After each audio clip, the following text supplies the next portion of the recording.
नमस्कार दोस्तों, कैसे हैं आप सभी। आज की कहानी का शीर्षक है सपनों के पंख। खुद को कब तक यूं ही आईने में निहारती रहोगी। अच्छी ही लग रही हो, अब चलो भी, वरना पार्टी में सबसे देर से पहुंचेंगे। विवेक ने मंदा की तरफ देखते हुए झुंझलाते हुए स्वर में कहा।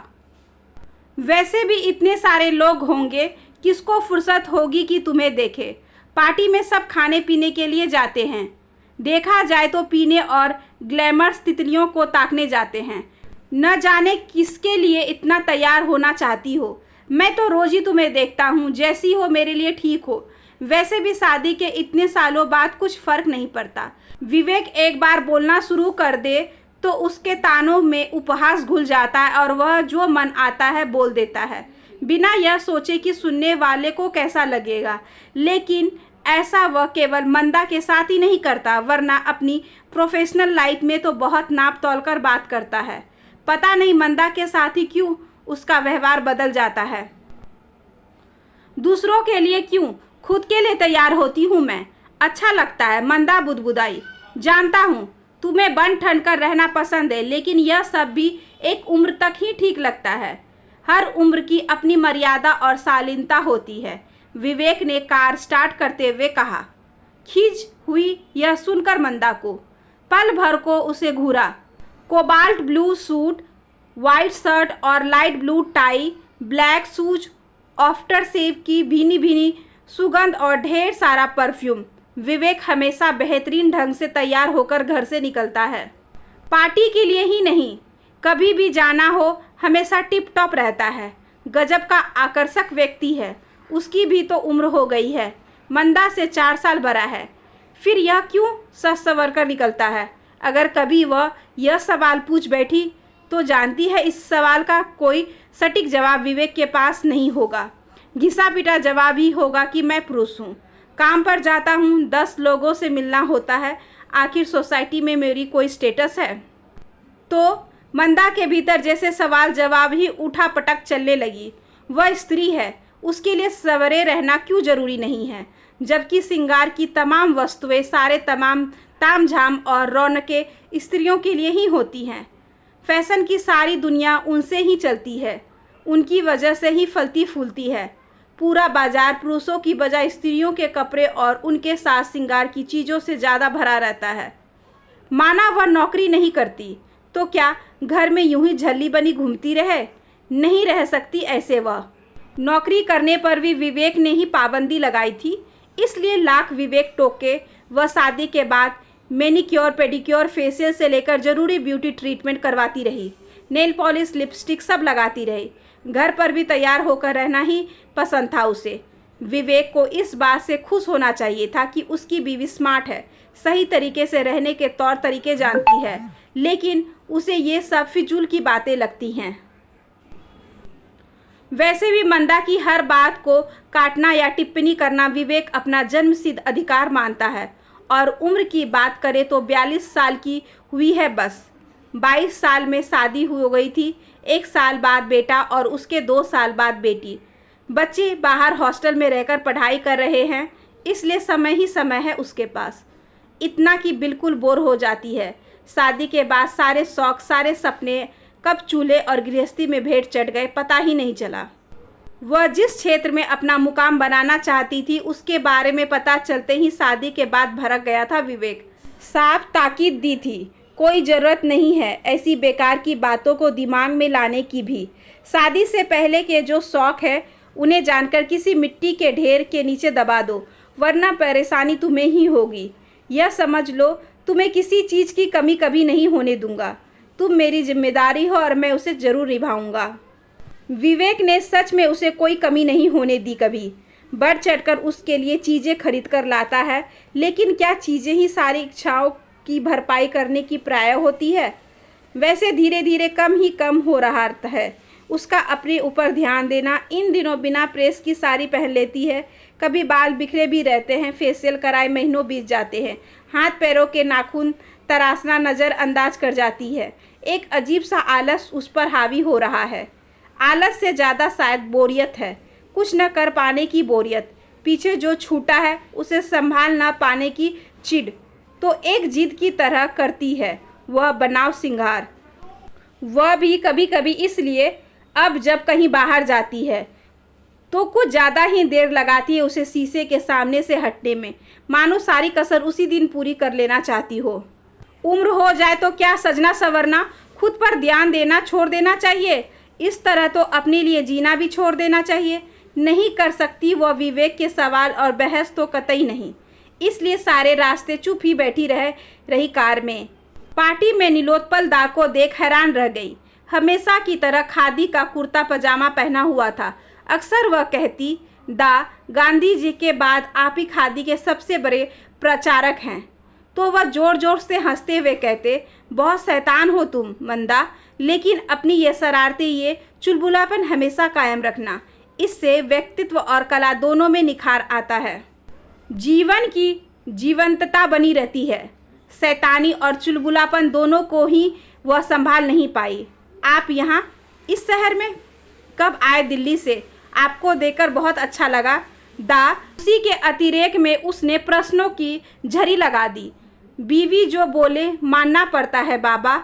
उसका आदेश कि मुंबई शिफ्ट हो जाते हैं, यहाँ ज़्यादा अवसर है हमारे लिए। नीलोत्पल दा जोर से हंसे। आपने शादी कर ली? घोर आश्चर्य दा, आप तो हमेशा कहते थे कि चाहे कोई अप्सरा भी आ जाए शादी नहीं करूँगा। नहीं चली मेरी उसके सामने। ए रूपाली, देख तो कौन है यहाँ। रूपाली दी को देख मंदा उनसे लिपट गई। हमेशा की तरह बालों में गजरा लगा था और पीले रंग की सिल्क की साड़ी में वह अद्वितीय लग रही थी।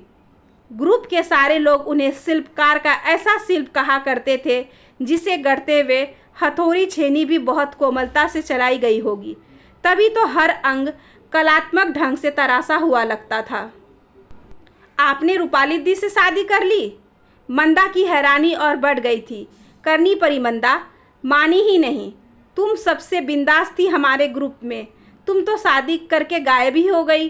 फिर मुझे कौन बचाता? दा हंसे। रूपाली ने प्यार से उनकी पीठ पर मुक्का मारा। बदमाश मानुस मंदा, इनकी बातों में मत आना। कितने पीछे पड़े कि शादी कर लो, वरना इस रूखे इंसान के साथ बनती क्या मैं? नहीं दी, दा बिल्कुल रूखे इंसान नहीं है। कलाकार तो संवेदनशील होता है। अपने गुरु के बारे में मैं कुछ नहीं सुनूंगी। तुम थिएटर कर रही हो कि नहीं? विवेक तो अपने दोस्तों के साथ ड्रिंक करने में व्यस्त था। मंदा साथ में आई है, यह भी भूल गया था। वे तीनों कोने में एक टेबल पर आकर बैठ गए। दा, कुछ नहीं कर रही हूँ मैं। विवेक को पसंद नहीं। लेकिन आप लोगों का थिएटर ग्रुप कैसा चल रहा है? एकदम बढ़िया। यहाँ मुंबई में भी अच्छा लग रहा है। लोग थिएटर पसंद करते हैं। ग्लैमर्स होने के साथ साथ मुंबई में कला की भी बहुत कद्र है। तुम वापस ज्वाइन कर लो हमारे साथ। रूपाली दी ने चीज़ बॉस खाते हुए कहा। संभव नहीं होगा दी, मंदा ने धीमे स्वर में कहा। थिएटर के बारे में मैं सोचती ही एक टिस उठती थी मन में। उसका सपना था कि एक बेहतरीन थिएटर कलाकार बनने का। अपना पता दो, कल आते हैं हम तुम्हारे घर। नीलोत्पल दा उसे भावुक होते देख माहौल को सहज बनाने के लिए बोले। दा, दोपहर में आइएगा। अचानक मंदा के मुंह से निकला। विवेक घर पर होगा तो नाहक ही गुस्सा होगा। मंदा, हमारे ग्रुप की एक लड़की की माँ बहुत बीमार है। वह रिहर्सल पर नहीं आ रही है और अगले महीने ही नाटक का मंचन है। विज्ञापन जा चुके हैं, पोस्टर छप गए हैं, प्रचार काम जोरों पर है। वेन्यू के लिए एडवांस का भुगतान किया जा चुका है। लगभग सारी तैयारियां हो चुकी है। ऐसे में नाटक मंचन की तारीख आगे बढ़ाना संभव नहीं है और तुम तो जानती हो हमारे पास इतना पैसा भी नहीं है कि शो कैंसिल कर दे और नुकसान सह ले। बर्बाद हो जाएंगे हम। नीलोत्पल दा ने पूरी नाटकीयता से चेहरे पर दयनीय भाव लाकर कहा। हाँ मंदा, अब तुम ही हमें बचा सकती हो। रूपाली दी ने भी अभिनय के सारे दावपेच आजमाते हुए स्वर में वेदना के सारे तार झंझनाते हुए कहा। मैं कैसे, या आप लोग क्या कह रहे हैं? मुझे नहीं लगता कि आर्थिक रूप से इस काम के लिए मैं आपकी कोई मदद कर पाऊंगी। विवेक को थिएटर की दुनिया कतई पसंद नहीं। अरे नहीं, पैसे से मदद करने के लिए नहीं कह रहे हैं। मैं चाहता हूं कि उस लड़की की भूमिका तुम करो। 1 महीना है, आराम से रिहर्सल हो जाएगा और तुम जैसी पारंगत कलाकार के लिए कौन सा मुश्किल काम है अभिनय करना। नीलोत्पल दा ने समझाने और मनाने के ख्याल से अपनी खास शैली में कहा। बुरी तरह से चौंक गई मंदा। ये आप क्या कह रहे हैं दा? असंभव बात है। क्यों? इसमें इतनी चौंकने वाली क्या बात है? रूपाली दी ने पूछा। तुम स्कूल टाइम से थिएटर करती आ रही हो, मंजी हुई कलाकार हो, हमारे ग्रुप का हिस्सा रही हो, अब हमें ज़रूरत है तो क्या हमारे लिए इतना भी नहीं कर सकती? नीलोत्पल दा को गुरु मानती हो, उनका मान नहीं रखोगी क्या? रूपाली ने मंदा की भावनाओं को झिंझोरा। वह जानती थी कि मंदा वैसे मानने वाली नहीं है। शादी के बाद अभिनय करना तो दूर, किसी नाटक का मंचन होते देखा तक नहीं। सब भूल चुकी हूँ। इतने बरस हो गए हैं रूपाली दी। कला हमारे भीतर होती है, वह खत्म नहीं होती। अगर समय का अंतराल आ जाए तो उसे केवल तराशने की जरूरत होती है। बस तुम्हें पुनः अभ्यास करना होगा। रिहर्सल करोगी तो पुरानी मंदा स्टेज पर छा जाएगी पहले की तरह। नीलोत्पल दा बोले। दा, विवेक मुझे कभी इसकी अनुमति नहीं देंगे, मंदा ने कपकपाते स्वर में कहा। मैं जिस सपने को दफना चुकी हूँ उसे क्यों खोद कर बाहर लाने की जिद कर रहे हैं ये दोनों? मंदा अपने भीतर एक लड़ाई लड़ रही थी। क्यों वापस ये उसे उस दुनिया में ले जाना चाहते हैं जहाँ जाना संभव नहीं है। अनुमति नहीं देंगे मतलब? तुम्हें अपने बारे में फैसले लेने का अधिकार तो होगा ही। और क्या तुम अपनी कला को मरने दोगी? अभिनय तो तुम्हारे लिए जीवन की संतुष्टि रहा है हमेशा। कैसे जी पा रही हो उसके बिना? रूपाली दी ने जैसे उसके आत्मसम्मान को झिंझोरा। रूपाली, रहने दो, मंदा को इस तरह परेशान मत करो। विवेक को नहीं पसंद तो कोई बात नहीं, हम तुम्हें बाध्य नहीं करेंगे, लेकिन बस इस बार यह नाटकीय कर लो, वरना बहुत मुश्किल स्थिति पैदा हो जाएगी हमारे लिए। नीलोत्पल दा ने अनुरोध किया। दा, इस तरह अनुनय कर आप मुझे शर्मिंदा ना करें। मैं कोशिश करूंगी, पर अभिनय ठीक से कर पाऊंगी कि नहीं इसकी गारंटी नहीं ले सकती। वह तुम मुझ पर छोड़ दो, रूपाली दी बोली। मैं दोपहर में ही रिहर्सल के लिए आ सकती हूँ। कोई दिक्कत नहीं, हमारी टोली का विमल तुम्हें कार लेकर लेने आएगा और छोड़ भी जाएगा। कॉलेज में पढ़ता है पर अच्छा कलाकार है। जब तुम हमारे ग्रुप से जुड़ी थी उस समय जैसा जुनून तुम में था अभिनय को लेकर, वैसा ही जुनून उसमें भी दिखाई देता है मुझे। वह भी एक भूमिका निभा रहा है नाटक में। नीलोत्पल दा ने उसे स्क्रिप्ट पकड़ाते हुए कहा। इतने वर्षों बाद अभिनय करते हुए भी रिहर्सल के दौरान मंदा को नहीं लगा कि वह कुछ भूली थी। बहुत ही सहज ढंग से वह संवाद पढ़ती गई। धीरे धीरे अभिनय और मंच गया। नीलोत्पल दा और रूपाली दी के निर्देशों से साथ वह निखरती गई। मंदा दी, आपका अभिनय एकदम स्वाभाविक है। जान डाल दी है अपने ध्रुव स्वामिनी की भूमिका में। उसे वापस छोड़ते समय विमल बोला। अच्छा विमल, अब उस लड़की की माँ की तबीयत कैसी है जो पहले यह भूमिका निभाने वाली थी? नहीं तो दी, यह भूमिका तो कोई नहीं निभाने वाला था। नीलोत्पल दा किसी को ढूंढ रहे थे इसके लिए, फिर आप मिल गई तो वह बहुत प्रसन्न हुए। कुछ पूछा नहीं मंदा ने नीलोत्पल दा और रूपाली दी से इस बारे में, लेकिन मन ही मन धन्यवाद जरूर दिया। इतने दिनों से वह खुद बहुत अच्छा महसूस कर रही थी। आलस, बोझिलता और कुछ कर ना पाने की कसक दूर हो गई थी। हालांकि वह जानती थी कि जिस दिन विवेक को पता चला तो तूफान आ जाएगा। जानती है नाटक करने वालों को वह भांड कहता है। लिपे पुते चेहरे वाले भांड, तिरस्कार होता है उसके शब्दों में। बस आज फाइनल रिहर्सल है और 2 दिन बाद मंचन। उस दिन के लिए कोई बहाना बनाना पड़ेगा, सुबह से रात तक घर से बाहर रहने के लिए। फाइनल रिहर्सल में देर हो गई थी। विवेक का आने का समय हो रहा था। यह सोचकर मंदा ने न कपड़े बदले थे और ना ही मेकअप उतारा था। अंधेरा हो गया था। विमल उसे छोड़कर निकल ही रहा था कि बोला, मंदा दी, एक बार खरकधारनी के साथ जो आपका संवाद है उसे सुनाओ ना। वह कितना अद्भुत है आपका कहने का अंदाज। मंदा हंस पड़ी, पैसेज में ही रुक गई। भला मैं क्या कर सकूंगी? मैं तो अपने ही प्राणों का मूल्य नहीं समझ पाती। मुझ पर राजा का कितना अनुग्रह है यह भी मैं आज तक न जान सकी। मैंने तो कभी उनका संभाषण सुना ही नहीं। विलासिनियों के साथ मदिरा में उन्मत्त उन्हें अपने आनंद में अवकाश कहाँ। अचानक जर हो गई मंदा। विवेक सामने खड़ा था। दी, मैं चलता हूँ, प्रणाम। विमल चला गया। सजी धजी मेकअप की परतों से चेहरे के रंगत दिए। भौहे में कटाव और नकली आभूषणों से सुसज्जित मंदा को देख हतप्रभ रह गया विवेक। घर के अंदर उसके पीछे आते हुए वह उसे बताने का प्रयत्न कर रही थी कि कैसे नीलोत्पल दा और रूपाली दी से उसकी भेंट हुई और उसके बाद बस परसों मंचन है।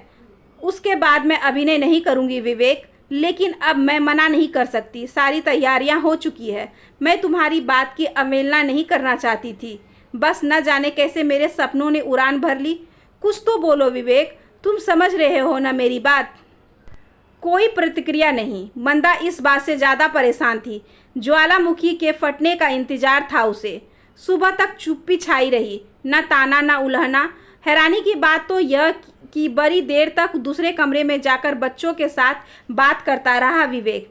मंदा ही करती थी बच्चों से हमेशा बात, और वह उसी से उनका हालचाल पूछ लिया करता था।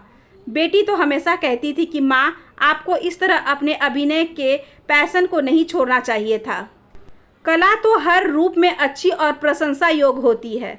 मुझे वापस आने दे, फिर देखती हूँ पापा आपको कैसे रोक पाएंगे। बेटी की बात सुन मंदा कुछ नहीं कहती थी। अपने सपनों को वह कब का दफन कर चुकी है।